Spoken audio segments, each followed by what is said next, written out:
जब से मैंने कीमे में दही डालना शुरू किया है ना, यकीन माने ऐसी गज़ब की रेसिपी बनती है ना कि बड़े-बड़े रेस्टोरेंट्स को भी पीछे छोड़ देगी।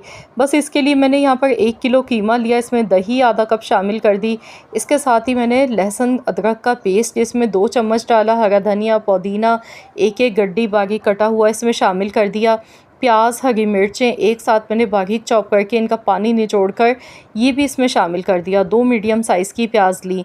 इसके साथ ही गंदम का आटा, जो रोटी बनाने के लिए हम घर में गेहूं का आटा इस्तेमाल करते हैं, बस वही आटा इसमें 1 कप भर के मैंने शामिल कर दिया। इसके साथ ही नमक मैंने इसमें 1 टेबल स्पून डाला और 2 चम्मच इसमें भर भर के चाट मसाले के डाल दिए।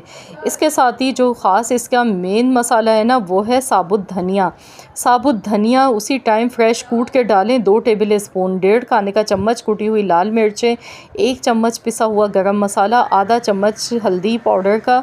अब हम इसमें टाटरी डालेंगे खटास के लिए, इससे चटपटा सा फ्लेवर आएगा।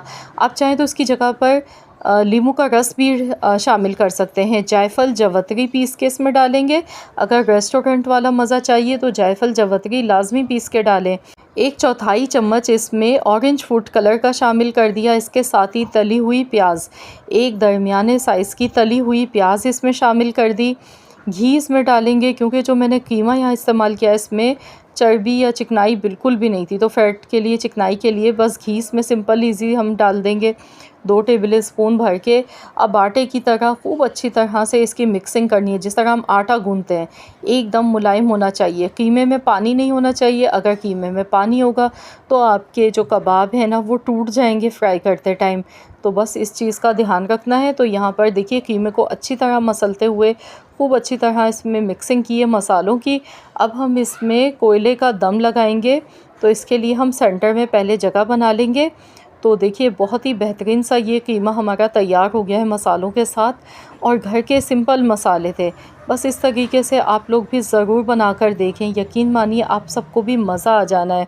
तो यहाँ देखिए, सेंटर में मैंने जगह बना ली। अब हम कोयले का दम देंगे, इससे बहुत ही अच्छी खुशबू आएगी। तो चलिए इसे फ़ौरन से कवर कर देते हैं। तो यहाँ मैंने 2 से 3 मिनट के लिए इसे कवर कर दिया था। अब हम दोबारा से एक बार मिक्स कर लेंगे, और इस बैटर को आप चाहें तो 1 घंटे के लिए आप इसे फ्रिज में रख दें, या आप इसके फ़ौरन से भी कबाब बना सकते हैं। तो इस तरह से सीख ले लें या पेंसिल ले लें, तो उसकी मदद से आप बना लें। देखिए, इस तरीके से मैंने ये गोला कबाब बना के तैयार कर लिए। अब हम एक-एक करके इन्हें कढ़ाई में डालेंगे, शैलो फ्राई करेंगे। तो लीजिए जनाब, इतने मज़ेदार ये आसान से कबाब हैं कि